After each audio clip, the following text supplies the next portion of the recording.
মানিকগঞ্জে max footwear নামে এক জুতার শোরুমের উদ্বোধন অনুষ্ঠিত হয়েছে। উদ্বোধনের মাধ্যমে প্রতিষ্ঠানটি আনুষ্ঠানিকভাবে যাত্রা শুরু করে। রোববার 24শে আগস্ট সকাল 11 ঘটিকায় মানিকগঞ্জ শহরের মোতালেব প্লাজায় আনুষ্ঠানিকভাবে উদ্বোধন করা হয়েছে ম্যাক্স ফুটওয়্যার।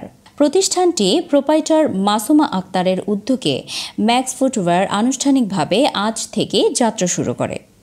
শোরুমের যাত্রা শুরুর উদ্বোধনী অনুষ্ঠানে উপস্থিত ছিলেন জেলা কৃষক দলের সভাপতি গোলাম কিবরিয়া সাইদ, বিশিষ্ট ব্যবসায়ী মাসুদ কামরুল হক, মোহাম্মদ ইসহাক, এস.এম. ইসমাইল হোসেন সহ স্থানীয় গণ্যমান্য ব্যক্তিবর্গ।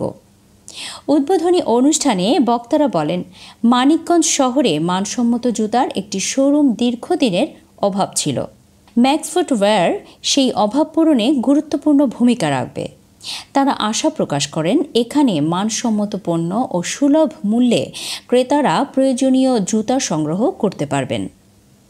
প্রোপাইটার মাসুমা আক্তার জানান, ফুটওয়্যারে দেশীয় ও বিদেশি মানসম্মত জুতার পাশাপাশি ভিন্নধর্মী ডিজাইন ও আধুনিক ফ্যাশন সমৃদ্ধ কালেকশন রাখা হয়েছে। ক্রেতাদের আস্থার স্থান হয়ে উঠবে এই শোরুম, এমন প্রত্যাশা ব্যক্ত করেন তিনি।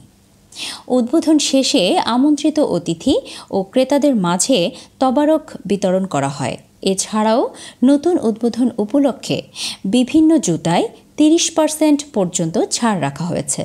স্মত আরা ইভা, নিউজ জি 24 ডেস্ক।